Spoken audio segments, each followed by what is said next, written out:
El 1 de septiembre del 2024 fue cuando escuchamos por primera vez las famosas o infame Papaya Rules.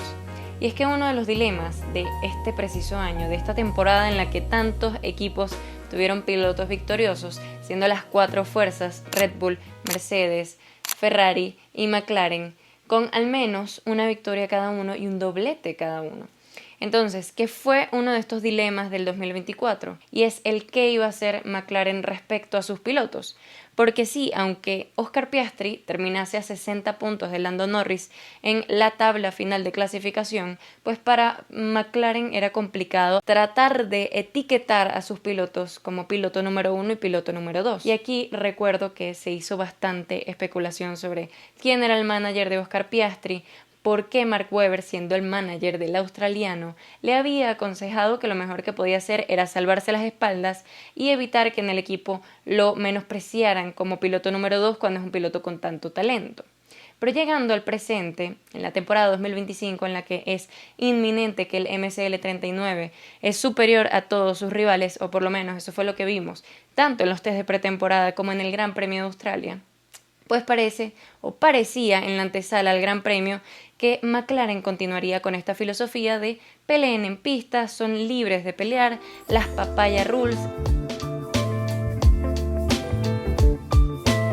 Para eso debemos remontarnos al Gran Premio de Italia del 2024. Ese 1 de septiembre fue la primera oportunidad en la que escuchamos Papaya Rules en la radio, en este caso la de Lando Norris, cuando el australiano adelantó al británico en la segunda chicana del circuito internacional de Monza. La explicación que nos dio McLaren en el momento es que estas reglas servían para que los pilotos pelearan en pista de una manera limpia y que no hubiese grandes desastres en pista. Entonces, ¿qué es el propósito o cuál es el propósito de las Papaya Rules y por las que fueron criticadas en su momento? Es que se supone que mantengan la equidad en el equipo, es decir, ni uno sea el que se lance en todas las estadísticas y probabilidades de sumar todos los puntos y que al otro no sea el que le toque pues ser el famoso escudero, una palabra que es bastante utilizada en la Fórmula 1 moderna. Entendiendo el propósito de las Papaya Rules y cómo en algún u otro momento pudo haber perjudicado a Lando Norris, que fue quien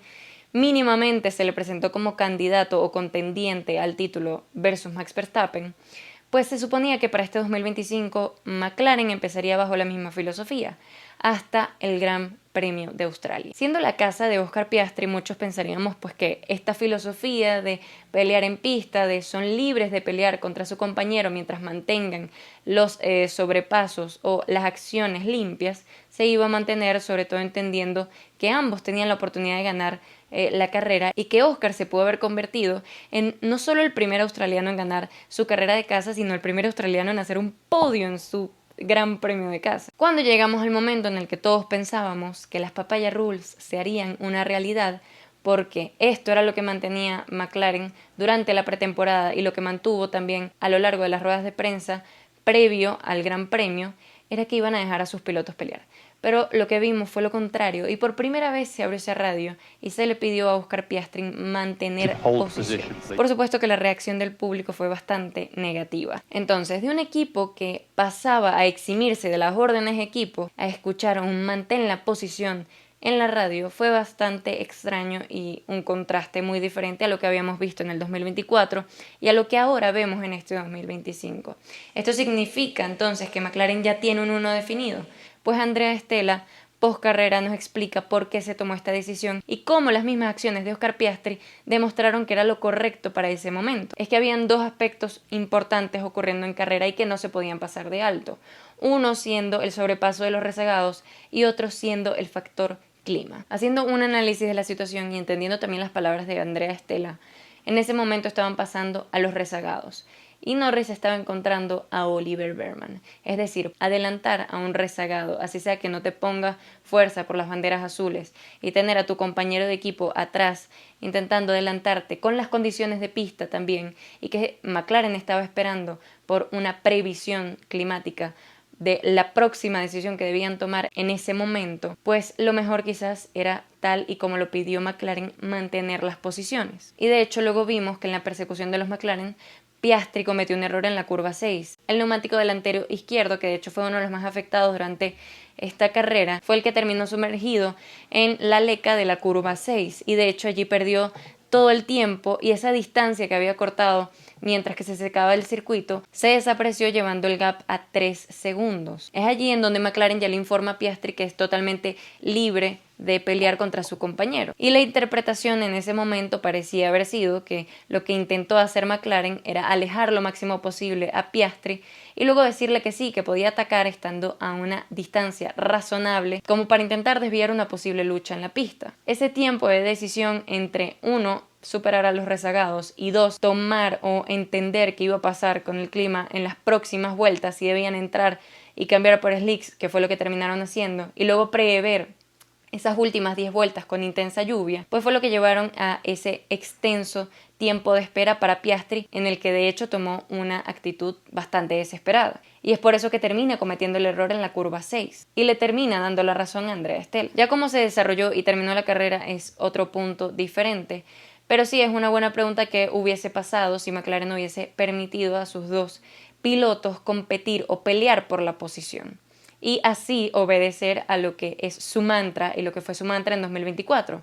las papaya rules, el dejar que los pilotos peleen en pista, en que sean limpios y que no se perjudiquen. Entonces podríamos llamarle a lo que vimos de McLaren en Australia una traición ante su propia filosofía. Vamos a decir un 50 y 50, porque lo que sucedió es que hubo un análisis detrás de el momento, de lo que ocurría en pista y de las decisiones que se debían tomar tenían que ser las más acertadas. A pesar de que lo que vimos en este Gran Premio no dependió tanto de quién ideó la mejor estrategia, pero en esta ocasión dependía de quién apostaba y quién ganaba a través de su apuesta. Entonces volveremos a ver las papaya rules en pista pronto dentro de la temporada.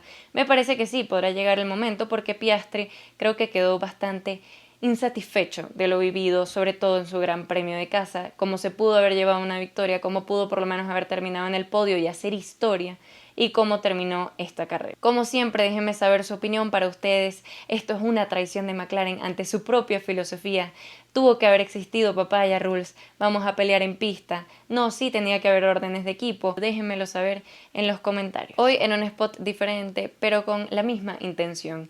Es que como siempre, si les gusta este tipo de contenido, suscribirse, darle like, comentar, compartir, es totalmente gratis. Me pueden seguir en mis redes sociales. Aquí se las dejo, su fiel servidora. Espero vernos para otro análisis o otra historia que contar.